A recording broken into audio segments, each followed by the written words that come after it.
India का सबसे बड़ा डैम इंदिरा सागर डैम है। इसकी एक्टिव रिजर्वॉयर कैपेसिटी के हिसाब से जो कि है 9.75 क्यूबिक किलोमीटर, इससे ये दुनिया का 11 सबसे बड़ा डैम भी बन गया है। मध्य प्रदेश के खंडवा डिस्ट्रिक्ट में नर्मदा नदी पर बनाया गया। इसे 2005 में लगभग 4,300 करोड़ रुपए लगे तब के रेट से, जो कि आज के लगभग 18,000 करोड़ रुपए के बराबर है। गुजरात का ज्यादा फेमस सरदार सरोवर डैम जो भी नर्मदा पर बना है, इस पर बनाया जाने वाला सबसे बड़ा स्ट्रक्चर है 163 मीटर की हाइट के साथ। ये इंदिरा सागर डैम से भी ऊंचा है, लेकिन क्योंकि इसकी रिजर्वॉयर कैपेसिटी 5.76 क्यूबिक किलोमीटर है, इसलिए लार्जेस्ट नहीं बन पाया। इसके अलावा देश का हाईएस्ट डैम उत्तराखंड में भागीरथी नदी पर बना है तेहरी डैम। ये 260 मीटर ऊंचा है, लेकिन रिजर्वॉयर कैपेसिटी 3.54 क्यूबिक किलोमीटर है। इसी तरह ओडिशा में महानदी पर बना हीराकुड डैम देश का सबसे लंबा डैम है, जिसमें मेन डैम की लेंथ है 4.8 किलोमीटर और टोटल लेंथ है 25.8 किलोमीटर की, लेकिन 5.9 क्यूबिक किलोमीटर की कैपेसिटी के साथ इसका रिजर्वॉयर छोटा है। ये सारे मेजर डैम्स हैं इंडिया में, लेकिन आज हम फोकस करेंगे इंदिरा सागर डैम पर और इसके फायदे नुकसान भी जानेंगे और नर्मदा नदी पर बनाए जाने वाले मल्टीपल डैम्स के रीजंस को भी समझेंगे, जिसने देश के सबसे बड़े डैम्स और सबसे बड़े प्रोटेस्ट को जन्म दिया। नर्मदा देश की लॉन्गेस्ट वेस्ट फ्लोइंग नदी है और ओवरऑल 5th लॉन्गेस्ट है। ये मध्य प्रदेश और गुजरात में बहती है और बड़ी क्वांटिटी में फ्रेश वाटर लाने की वजह से इसे दोनों स्टेट्स में एक लाइफलाइन माना जाता है। नर्मदा का average annual flow 40.96 cubic kilometre है, जबकि इस फ्लो का 90% से ज्यादा हिस्सा जून से सितंबर के बीच में ही होता है मॉनसून मंथ्स में। इस फ्लो का मतलब है इरिगेशन और हाइड्रो इलेक्ट्रिक प्रोजेक्ट्स के लिए एक बड़ा पोटेंशियल। दूसरी तरफ इस फ्लो के ज्यादातर पार्ट्स का मॉनसून मंथ्स में होने का मतलब है फ्लड्स के चांसेस और ज्यादा फ्लड कंट्रोल मेथड्स की जरूरत। इन सभी नीड्स को पूरा करने के लिए नर्मदा वैली प्रोजेक्ट एक बड़ा हाइड्रो इलेक्ट्रिक इंजीनियरिंग प्रोजेक्ट शुरू किया गया था, जिसमें नर्मदा पर बड़े इरिगेशन और हाइड्रो इलेक्ट्रिक मल्टीपर्पज डैम्स की एक सीरीज का कंस्ट्रक्शन शामिल था। 1945 से 46 के बीच central waterways irrigation and navigation commission CWINC के चेयरमैन EN खोसला ने नर्मदा के पानी को हार्नेस करने के लिए इन्वेस्टिगेशन शुरू की। 1951 में उस कमीशन का नाम बदलकर central waterways and power commission CWPC कर दिया गया। पुरानी इन्वेस्टिगेशन का ज्यादा रिजल्ट नहीं आया था, तो 1957 के CWPC के एक सीनियर मेंबर ने आगे के इन्वेस्टिगेशन के लिए नवगम को चुना, जो भरूच प्रोजेक्ट के अंदर आने वाली एक साइट है। फर्स्ट में 1960 को बॉम्बे स्टेट को सेपरेट करके महाराष्ट्र और गुजरात स्टेट्स बने और नवगम डैम गुजरात के अंदर आ गया। 1960s में मध्य प्रदेश और गुजरात ने पुनासा साइट के बाद के पानी को हार्नेस करने के लिए अपने प्रोजेक्ट की प्लानिंग स्टडीज शुरू की, जिसके चलते दोनों स्टेट गवर्नमेंट्स के बीच डिस्प्यूट्स चलते रहे। 1978 में जाके ये डिस्प्यूट्स रिजॉल्व हुए और मध्य प्रदेश में नर्मदा पर 12 मल्टीपर्पज डैम्स की कंस्ट्रक्शन का मास्टर प्लान बना, जिनमें से एक था इंदिरा सागर डैम। इंदिरा सागर डैम को डिस्क्राइब करने से पहले कुछ टर्म्स को समझना जरूरी है। डैम्स का construction usually flood control, irrigation और हाइड्रो इलेक्ट्रिसिटी जनरेशन के साथ कई दूसरे रीजन से भी किया जाता है। उसी के अकॉर्डिंग डैम रिजर्वॉयर में फ्लड वाटर को स्टोर करने के लिए एडिशनल कैपेसिटी होती है। साथ ही इरिगेशन और हाइड्रो इलेक्ट्रिसिटी जनरेशन के लिए रिजर्वॉयर से पानी कैनाल्स के थ्रू रीडायरेक्ट किया जाता है। इसमें दो टाइप्स की कैपेसिटी मेंशन की जाती है हर बार, एक एक्टिव और दूसरी सरचार्ज। एक्टिव कैपेसिटी रिजर्वॉयर की यूजेबल कैपेसिटी को कहते हैं, जबकि सरचार्ज कैपेसिटी डैम की टोटल कैपेसिटी होती है कि उससे ज्यादा अगर पानी आ जाए तो वो ओवरफ्लो कर जाएगा डैम से। इसलिए फ्लड कंट्रोल के लिए सरचार्ज कैपेसिटी ज्यादा यूज की जाती है और डेली एक्टिविटीज के लिए एक्टिव कैपेसिटी। डैम्स इतने मैसिव स्ट्रक्चर्स होते हैं जिसके लिए बहुत सारा खर्चा और बहुत सारा एरिया चाहिए होता है, तो उनको क्यों बनाती है गवर्नमेंट्स? क्या मेजर रीजंस हैं उनके पीछे? वाटर डाइवर्जन, इलेक्ट्रिसिटी जनरेशन और फ्लड कंट्रोल। डैम रिजर्वॉयर से कैनाल्स बनाई जाती हैं राज्य के उन हिस्सों तक जहां पानी इजीली अवेलेबल नहीं है। उन कम्युनिटीज के लिए इरिगेशन और ड्रिंकिंग वाटर प्रोवाइड करना एक बड़ा कारण है। मध्य प्रदेश, गुजरात, राजस्थान और महाराष्ट्र के एरिड एरियाज को नर्मदा वैली प्रोजेक्ट के डैम्स और कैनाल से पानी मिलता है। इसके साथ ही डेवलपमेंट के लिए इंडस्ट्रीज को भी पानी दिया जाता है। देश की बढ़ती पावर नीड्स के लिए हाइड्रो इलेक्ट्रिसिटी जनरेशन डैम की मदद से ही किए जाते हैं। कुछ गवर्नमेंट्स इसे फेवर करती हैं क्योंकि ये एक रिन्यूएबल एनर्जी सोर्स है। नर्मदा और भारत की बहुत सी रिवर फ्लड प्रोन है। मॉनसून में ज्यादा रेनफॉल से इनमें पानी का फ्लो काफी बढ़ जाता है, जिससे ज्यादा फ्लड्स आते रहते हैं। स्पेशली अब ग्लोबल वार्मिंग से तो इनकी फ्रीक्वेंसी और बढ़ गई है, तो डैम्स इनको प्रिवेंट या रिड्यूस कर सकते हैं फ्लड वाटर स्टोरेज प्रोवाइड करने से। इन्हीं रीजन से पूरा नर्मदा वैली प्रोजेक्ट प्रपोज किया गया। 1960s में जब नर्मदा रिवर के ऊपर काफी कॉन्फ्लिक्ट चला था मध्य प्रदेश और गुजरात के बीच, तभी 1963 में दोनों स्टेट्स के चीफ मिनिस्टर्स ने आपस में कुछ कॉम्प्रोमाइजेस किए, जिन्हें भोपाल एग्रीमेंट भी कहा जाता है। गुजरात ने तो ये एग्रीमेंट रेटिफाई कर दिया अपनी असेंबली में, लेकिन मध्य प्रदेश ने नहीं किया। इसके चलते यूनियन गवर्नमेंट ने सितंबर 1964 में एक हाई लेवल कमेटी को अपॉइंट किया, किया, जिसने अपना मास्टर प्लान अगले साल ही सबमिट किया। इस मास्टर प्लान में गुजरात के नवगाम डैम और मध्य प्रदेश में 12 डैम का कंस्ट्रक्शन किया जाना था। जब दोनों स्टेट्स के डिस्प्यूट सेटल नहीं हो पा रहे थे तो अक्टूबर 1969 में यूनियन गवर्नमेंट ने Narmada water disputes tribunal (NWDT) को interstate river water disputes act 1956 के अंडर एस्टैब्लिश किया। काफी डिस्कशंस के बाद फाइनली 12 दिसंबर 1979 में जाके ये डिस्प्यूट्स रिजॉल्व हुए, जब NWDT ने अपना फाइनल डिसीजन दिया। इसमें नर्मदा पर 30 मेजर, 135 मीडियम और 3000 से ज्यादा स्मॉल डैम्स को अप्रूव किया गया और साथ में नवगाम डैम, जिसको बाद में रीनेम कर दिया गया सरदार सरोवर डैम, उसकी हाइट भी बढ़ाने का अप्रूवल मिल गया। इनमें से 8 मेजर डैम्स अभी ऑपरेशनल हैं, जैसे कि बरगी डैम 1988 में, इंदिरा सागर डैम 2005 में, ओमकारेश्वर डैम 2007 में और सरदार सरोवर डैम 2017 में। इंदिरा सागर डैम की कंस्ट्रक्शन तो 1970s में ही शुरू हो गई थी। अपर विंध्यन रीजन को चूज करके वहाँ पे जियोलॉजिकल सर्वेस किए गए। उनकी रिपोर्ट के अकॉर्डिंग साइट की land composition tough quartz, ironite, sandstones और माइनर सिल्टस्टोन से बनी है। ये मिनरल्स वाटर इम्पर्वियस होते हैं, यानी इनमें पानी ज्यादा समय के लिए रह सकता है, ग्राउंड वाटर में सीप इन नहीं करेगा। इसके अलावा साइट की वेट लोडिंग कैपेसिटी भी हाई पाई गई, इसलिए ग्रेविटी डैम कंस्ट्रक्ट करना फिजिबल बना यहाँ, जो कि इंदिरा सागर मल्टीपर्पज डैम है। 23 अक्टूबर 1984 को तब की प्राइम मिनिस्टर इंदिरा गांधी ने प्रोजेक्ट का फाउंडेशन स्टोन रखा, लेकिन 1980 फॉरेस्ट कंजर्वेशन एक्ट के तहत ministry of environment and forest का क्लियरेंस मिलना जरूरी था इसके लिए, जो कि मिलने में 3 साल लग गए। 1987 में जब ये मिला तो उसके बाद ही कंस्ट्रक्शन शुरू हो पाई। इसके अगले 5 साल में फिर कॉफर डैम्स बनाए गए, जिसे वाटर डाइवर्ट करके डैम फाउंडेशन बनाई जानी थी। कॉफर डैम उस स्ट्रक्चर को कहते हैं जो वाटर बॉडी के एक हिस्से को एनक्लोज करके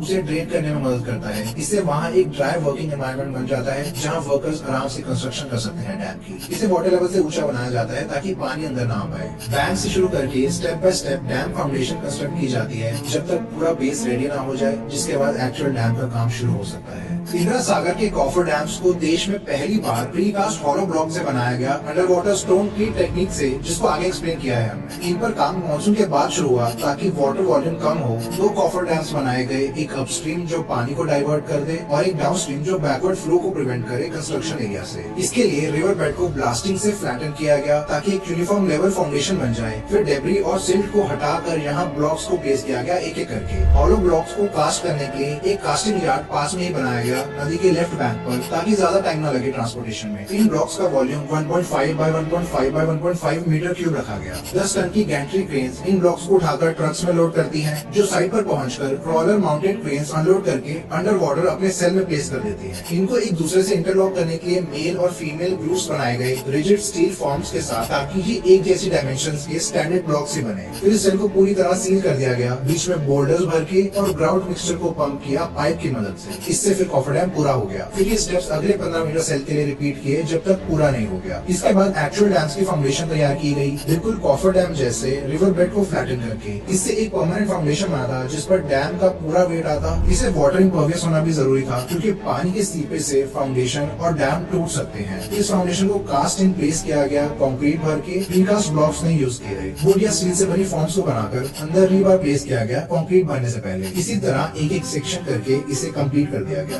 1987 से 92 तक कॉफर डैम्स बने थे। फिर 1992 में एक्चुअल डैम की कंस्ट्रक्शन शुरू हुई। ये मोस्टली स्मूथ चलता रहा 1999 तक, जिसके बाद गवर्नमेंट ने 1 साल के लिए इसे रोक दिया, लोकल्स और एनवायरमेंटलिस्ट के प्रोटेस्ट के चलते। कंस्ट्रक्शन प्लान्स में कुछ चेंजेस के बाद काम फिर से शुरू हुआ 2000 में। मध्य प्रदेश गवर्नमेंट और NHPC ने इससे हाइड्रो इलेक्ट्रिसिटी जनरेट करने का निर्णय लिया, जिसे यूनियन मिनिस्ट्री ने भी अप्रूवल दे दिया। 2003 में डैम बनकर तैयार था और अगले साल हाइड्रो इलेक्ट्रिक यूनिट पहली बार इससे इलेक्ट्रिसिटी जनरेट की गई 2004 में। सारे हाइड्रो इलेक्ट्रिसिटी यूनिट्स बन जाने के बाद 31 मई 2005 को डैम कमीशन कर दिया गया।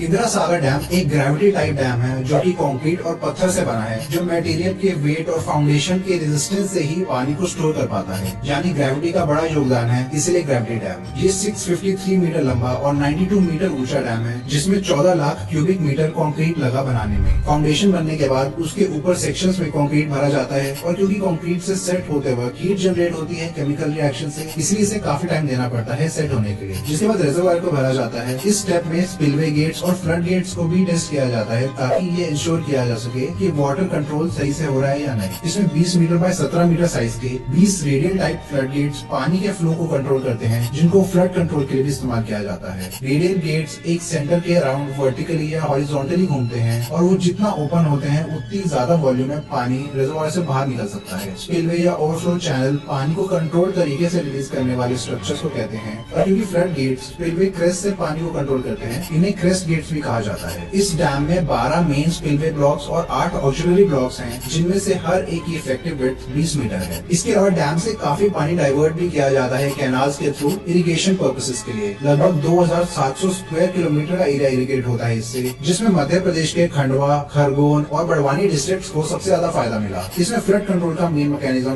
रिजर्वोयर में एक्सेस वाटर स्टोरेज है, मगर फ्लड वाटर की एनर्जी को डिसिपेट करना भी एक इम्पोर्टेंट फैक्टर हो जाता है। एनर्जी डिसिपेट करने से डाउनस्ट्रीम एरियाज में पानी कम एनर्जी से फ्लो करेगा, जिससे उन एरियाज में वाटर इरोजन के चांसेस भी कम हो जाएंगे। इसके लिए स्लॉटेड रोलर बकेट्स का इस्तेमाल किया गया है इंदिरा सागर में। इन स्लॉटेड रोलर बकेट्स पे बने टीथ्स और स्लॉट्स में से ही पानी पास होता है, जिससे जनरेट होने वाले टर्बुलेंट फ्लो से ही वाटर एनर्जी डिसिपेट हो सकती है। इंदिरा सागर डैम पर बना पावर स्टेशन देश के सबसे बड़े हाइड्रो इलेक्ट्रिक पावर स्टेशन में से एक है। इसकी इंस्टॉल्ड कैपेसिटी 1000 मेगावाट्स की है और एनुअली 2698 मिलियन यूनिट, एक यूनिट मतलब 1 किलोवाट आवर एनर्जी जनरेट करने के लिए डिजाइन किया गया है। सरफेस पावर स्टेशन नदी के राइट बैंक पर बना है 125 मेगावाट की 8 टर्बाइंस के साथ। पानी इस हेडरेस्ट चैनल से होता हुआ 8 पेनस्टॉक पाइप से टर्बाइंस में जाता है, जहां इलेक्ट्रिसिटी बनती है। हर पेनस्टॉक 8 मीटर डायमीटर और 157 मीटर लेंथ की है, 275 क्यूबिक मीटर पर सेकेंड वाटर कैपेसिटी के साथ। इसके बाद पानी टेल रेस चैनल से होता हुआ वापस नर्मदा में छोड़ दिया जाता है। हाइड्रो इलेक्ट्रिसिटी जनरेशन के लिए ऊंचाई से गिर रहे पानी की पोटेंशियल एनर्जी और काइनेटिक एनर्जी मैकेनिकल वर्क में कन्वर्ट हो जाती है जब वो नीचे मौजूद टर्बाइंस के ब्लेड्स को स्पिन करने लगती है। उससे इलेक्ट्रिसिटी जनरेट होती है। पावर स्टेशन की टोटल कैपेसिटी 125 मेगावाट के 8 पाइप्स को कंबाइन करके 1000 मेगावाट बन जाती है। इंदिरा सागर में फ्रांसिस टाइप की टर्बाइंस इस्तेमाल की जाती हैं, जिसमें पानी स्पाइरलिंग पाइप से पास करता है। इस स्पाइरल केस में पानी की स्पीड मेंटेन करने के लिए उसका cross sectional area uniformly decrease किया जाता है। इसमें रेगुलर इंटरवल्स पर ओपनिंग्स भी मौजूद होती हैं, जिसे होकर पानी रनर ब्लेड्स को टेंजेंशियल इम्पैक्ट करता है। इन रनर ब्लेड्स को टर्बाइन का हार्ट कहा जा सकता है, जिसमें पानी के इम्पैक्ट से टॉर्क प्रोड्यूस होती है, जो आगे टर्बाइन शाफ्ट को रोटेट करने लगता है। ये शाफ्ट आगे एक इलेक्ट्रिसिटी जनरेटर के अंदर मौजूद रोटर को स्पिन करती है। इससे स्टेटर में मौजूद मैग्नेट्स उसके अराउंड कॉइल्ड वायर्स में इलेक्ट्रोमैग्नेटिज्म इंट्रोड्यूस करने लगती है, जिससे इलेक्ट्रिसिटी जनरेट होती है। ये एक सिंप्लीफाइड एक्सप्लेनेशन है जनरेटर का। इसमें और भी कई इंपॉर्टेंट चीजें होती हैं। फ्रांसिस टाइप टर्बाइंस लगभग 95% एफिशिएंट होती हैं, जो पानी का रेडियल और एक्शियल फ्लो कंबाइन करके टर्बाइंस को हीट करती हैं। ये आज के टाइम में इस्तेमाल होने वाली सबसे कॉमन वाटर टर्बाइंस हैं। 1848 में British American engineer James B Francis ने इस टर्बाइन को डिजाइन और डेवलप किया था, जिसका नाम उन्हीं पर दिया गया। इंदिरा सागर डैम के बनने से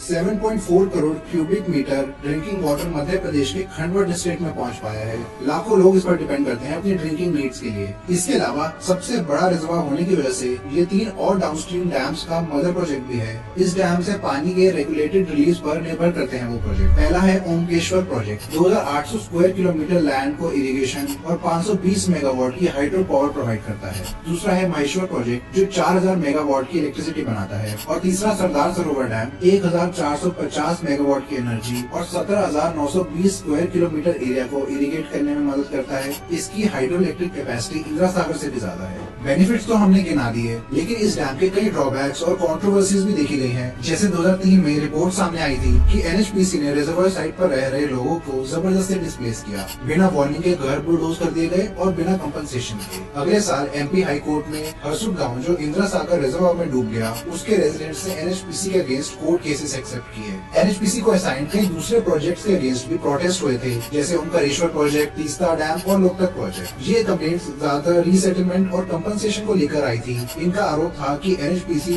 नेशनल रेगुलेशंस और कोर्ट डिसीजन का उल्लंघन करके उन्हें हटा रहे हैं और साथ में इन्वायरमेंटल गाइडलाइंस को भी फॉलो नहीं कर रहे। अफेक्टेड लोग mostly low income, backward caste और ट्राइबल्स थे। कई जगहों में तो अफेक्टेड लोगों को इन्फॉर्म भी नहीं किया गया। रिजर्वोयर जब भरने लगा तो उस समय जब पानी उनके घर तक आया, उन्हें जल्दबाजी में सब कुछ छोड़कर भागना पड़ा। इन वायलेशंस के चलते फाइनेंशियल इंस्टीट्यूशंस के लिए एनएचपीसी एक रिस्की ऑप्शन बन गया, क्योंकि कोर्ट केसेस के सेटल होने तक प्रोजेक्ट्स होल्ड पर रख दिए और डिले हो गए। इंदिरा सागर के साथ दूसरे प्रोजेक्ट्स के लिए एनएचपीसी ने 2003 में Sweden, Norway, UK, Canada, Japan और जर्मनी के फाइनेंशियल इंस्टीट्यूशन से लोन लिए, जिनके डिले होने के बाद उन्हें रीपे करने में दिक्कत आने लगी। नर्मदा पर बनने वाले कई दूसरे डैम्स भी थे, जिससे इफेक्ट हुए लोगों और एनवायरमेंटल एक्टिविस्ट ने नर्मदा बचाओ आंदोलन की शुरुआत की। इस मूवमेंट का फोकल पॉइंट था सरदार सरोवर डैम प्रोजेक्ट, मगर नर्मदा पर बनने वाले दूसरे मेजर डैम्स भी इसके जनरल टारगेट थे। मेधा पाटकर और मुरलीधर देवीदास आमटे लीडिंग फिगर्स रहे इसके। पूरी नर्मदा वैली प्रोजेक्ट से डिस्प्लेस हुए हजारों लोग फेयर कॉम्पनसेशन की डिमांड डिमांड कर रहे थे या फिर डैम कंस्ट्रक्शन को पूरी तरह से रुकवाना चाहते थे। इसमें कई एनजीओज, लोकल्स, प्रोफेशनल्स और एक्टिविस्ट ने नॉन वायलेंट तरीके से protest, hunger strikes, court cases और पब्लिक सपोर्ट जुटाकर विरोध किया। देश के अंदर आंदोलनकारी डेवलपमेंट का बेहतर स्ट्रक्चर बनाना चाहते थे और देश के बाहर वर्ल्ड बैंक पर अकाउंटेबिलिटी लेने का प्रेशर बनाना। 1980 से 87 में कम्युनिटीज के राइट्स के लिए अंका वाहिनी एनजीओ के लीडर अनिल पटेल ने हाई कोर्ट और सुप्रीम कोर्ट में अपना केस प्रेजेंट किया। 1985 में मेधा पाटकर और उनके कोलीग्स सरदार सरोवर डैम की साइट पहुंचे और अपनी इन्वेस्टिगेशन शुरू की। उन्हें पता लगा कि डिस्प्लेस्ड लोगों को कॉम्पनसेशन सिर्फ स्टैंडिंग क्रॉप के लिए दिया गया, रिहेबिलिटेशन और डिस्प्लेसमेंट के लिए नहीं। ज्यादा जानकारी भी नहीं दी गई थी उन्हें और लैंड रिकॉर्ड्स भी अपडेट नहीं हुए। दिसंबर 1987 में सुप्रीम कोर्ट के ऑर्डर पर गुजरात गवर्नमेंट को एक रीसेटलमेंट पॉलिसी बनानी पड़ी। फिर 1989 में एक्टिविस्ट ने वॉशिंगटन डीसी जाकर सरदार सरोवर डैम के खिलाफ टेस्टिफाई किया, जिससे वर्ल्ड बैंक पर प्रेशर बना इसे रिव्यू करने का, क्योंकि उन्होंने उस प्रोजेक्ट के लिए लोन सैंक्शन किया था।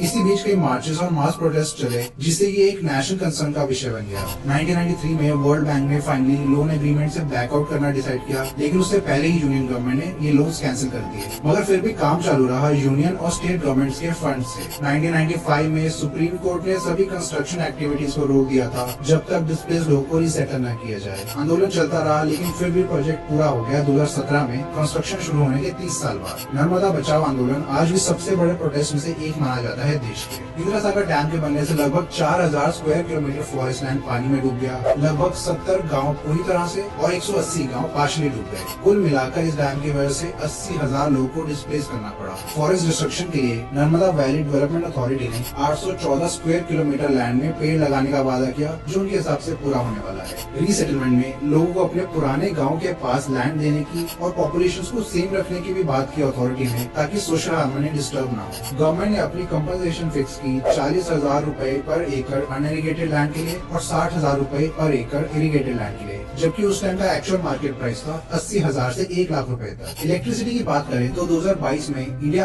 आज भी सबसे ज्यादा पावर कोल और ऑयल से प्रोड्यूस करता है। दूसरे एनर्जी सोर्सेज इंडिया की टोटल पावर आउटपुट का बहुत छोटा हिस्सा बनाते हैं। कोल, ऑयल और गैस जैसे फ्यूल्स को यूज करने से पॉल्यूशन बढ़ती है। Carbon monoxide, carbon dioxide, nitrous oxide, sulphur oxide और पार्टिकुलेट मैटर रिलीज होने से कार्बन डाइऑक्साइड ग्लोबल वार्मिंग बढ़ाती है। कार्बन मोनोऑक्साइड पॉइजनस है। सल्फर और नाइट्रस ऑक्साइड रेस्पिरेटरी इलनेसेस और स्मॉग बढ़ाते हैं। इसके अलावा कोल माइनिंग से हिल्स और माउंटेन्स डिस्ट्रॉय हो जाते हैं और उसकी डस्ट से आसपास वाटर बॉडीज भी पॉल्यूट होती हैं। टनल माइनिंग में ग्राउंड कोलैप्स होने का खतरा रहता है और ज्यादा मीथेन जम जाने से एक्सप्लोजन का भी। तो इसलिए इनसे दूर जाने के लिए और ग्लोबल वार्मिंग से बचने के लिए रिन्यूएबल सोर्सेज और न्यूक्लियर एनर्जी का ज्यादा इस्तेमाल करना जरूरी है देश और दुनिया को। हाइड्रो इलेक्ट्रिसिटी रिन्यूएबल सोर्सेज में काउंट होती है, क्योंकि नदियों का पानी अनगिनत माना जाता है उनके कांस्टेंट फ्लो की वजह से। मगर नदियां भी सूख जाती हैं, स्पेशली सूखे मौसम में और उनके एक्सप्लॉयटेशन से। जैसे गंगा, गोदावरी जैसे रिवर्स में फ्लो कम हो जाता है ओवर यूज, पॉल्यूशन और डैम्स बनने से भी, क्योंकि तब पानी को डाइवर्ट कर दिया जाता है इधर उधर। जैसे इस पिक्चर में सूख चुकी गोदावरी नदी का फ्लड बेसाल्ट रिवर बेड दिख रहा है। ये महाराष्ट्र के पुंटम्बा गांव की फोटो है। गोदावरी गर्मियों में अक्सर सूख जाती है, जिसका रीजन बताया जाता है उस पर बनाए अनेक डैम्स और इरिगेशन के लिए water diversion. Hydro electric dams usually अपने सोर्स पर पॉल्यूशन नहीं करते, लेकिन नदियों में फ्लो कम हो जाने से डाउनस्ट्रीम वाटर पॉल्यूशन बढ़ जाता है। इसके साथ ही नदी में फ्लो करते सेडिमेंट्स भी ब्लॉक हो जाते हैं डैम में, जिससे न सिर्फ डाउनस्ट्रीम एरियाज की फर्टिलिटी कम हो जाती है, बल्कि डैम की स्टोरेज कैपेसिटी भी कम हो जाती है। नदी पर बैरियर बनने से एक्वेटिक एनिमल्स की माइग्रेशन पर भी इम्पैक्ट पड़ता है, जिसके चलते उनकी पॉपुलेशन गिरने लगती है और कई स्पीशीज तो एंडेंजर्ड भी हो गई है। इसके अलावा डैम्स अगर साइस्मिक फॉल्ट्स पर बनाए जाए तो पानी के ज्यादा वेट से उस साइस्मिक फॉल्ट पर प्रेशर बढ़ा सकते हैं और ज्यादा पानी ग्राउंड में सीप होने से टेक्टोनिक प्लेट्स आपस में लुब्रिकेट हो सकती हैं। इन दोनों फैक्टर्स के ही चलते अर्थक्वेक के ट्रिगर होने के चांसेस काफी बढ़ जाते हैं इन फॉल्ट लाइंस में। दुनिया में मैग्नीट्यूड 6 से ज्यादा का अर्थक्वेक एटलीस्ट 4 रिजर्वायर के ट्रिगर होने से आया है। इंडिया में 1967 का 6.7 मैग्नीट्यूड वाला कोयना नगर अर्थक्वेक कोयना डैम की वजह से आया था, ऐसा माना जाता है, जबकि सीनियर ऑफिशियल्स इस बात को डिनाई करते रहे हैं। इंड्यूस्ड साइस्मिक एक्टिविटी में आने वाला ये सबसे बड़ा अर्थक्वेक था। हाइड्रो इलेक्ट्रिसिटी के अलावा सोलर और विंड एनर्जी सबसे पॉपुलर रिन्यूएबल सोर्सेज हैं। सोलर पैनल्स वैसे तो बहुत अच्छे होते हैं एनर्जी प्रोड्यूस करने के लिए, कोई पॉल्यूशन नहीं करते, लेकिन इनको बनाने में यूज होने वाले मटेरियल्स के माइनिंग से पॉल्यूशन होती है। हालांकि ये फिर भी कोल से काफी कम है। 2016 में सोलर पैनल इलेक्ट्रॉनिक वेस्ट 43,000 से 2,50,000 मेट्रिक टन तक पहुंच गया था। ये नंबर 2050 तक हो जाएगा लगभग 60 से 78 मिलियन मेट्रिक टन, यानी अभी से 300 गुना ज्यादा। कंपैरिजन के लिए कोल बर्निंग से 2022 में ही 750 million tonne fly ash waste generate हुआ था। सोलर की 2050 की फिगर से भी 10 गुना ज्यादा। तो ये काफी बेटर तो है, लेकिन कम्प्लीटली क्लीन नहीं है। मगर कई कंपनीज अभी पैनल्स को और रिसाइक्लेबल बनाने का काम कर रही हैं। विंड एनर्जी के केस में भी टरबाइन के मटेरियल का वेस्ट रिसाइकलिंग सबसे बड़ा चैलेंज रहता है। इनका 85% मटेरियल रिसाइकिल किया जा सकता है, लेकिन ब्लेड्स जो कि फाइबर ग्लास से बनते हैं उन्हें रिसाइकिल करना बहुत मुश्किल होता है, क्योंकि उनको रिमूव नहीं किया जा सकता। इसके बावजूद वेस्ट की टॉक्सिसिटी और क्वांटिटी बाकी एनर्जी सोर्सेज से बहुत कम है। हाइड्रो इलेक्ट्रिसिटी, सोलर और विंड तीनों बेटर है कोल, ऑयल और गैस से, मगर इनसे भी बेटर एक तरीका है इलेक्ट्रिसिटी जनरेशन का, और वो है न्यूक्लियर एनर्जी। वैसे तो ये नॉन रिन्यूएबल एनर्जी सोर्स में आता है, क्योंकि इसके मिनरल्स यूरेनियम और थोरियम लिमिटेड होते हैं दुनिया में। अपने पूरे लाइफ साइकिल में green house gas emissions nuclear energy के लिए काफी कम रहती हैं। रिन्यूएबल एनर्जी से सिमिलर है। न्यूक्लियर सिर्फ 12 ग्राम कार्बन डाइऑक्साइड इक्विवेलेंट पर किलोवाट आवर जनरेट करती है, जो कोल और गैस 820 ग्राम और 490 ग्राम करती है।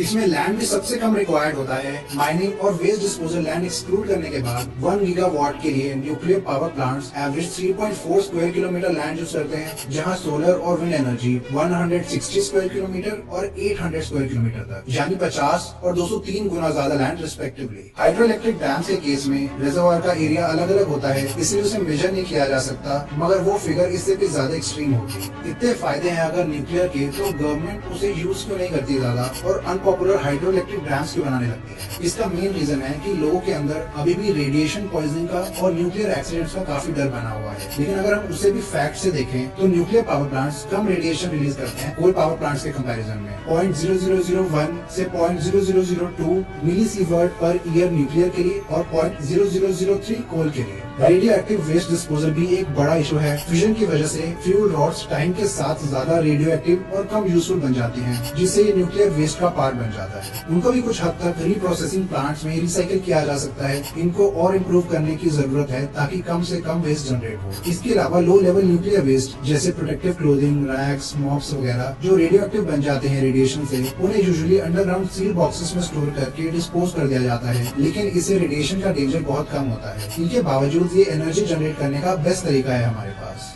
ऐसी और वीडियोस देखने के लिए सब्सक्राइब करें। धन्यवाद।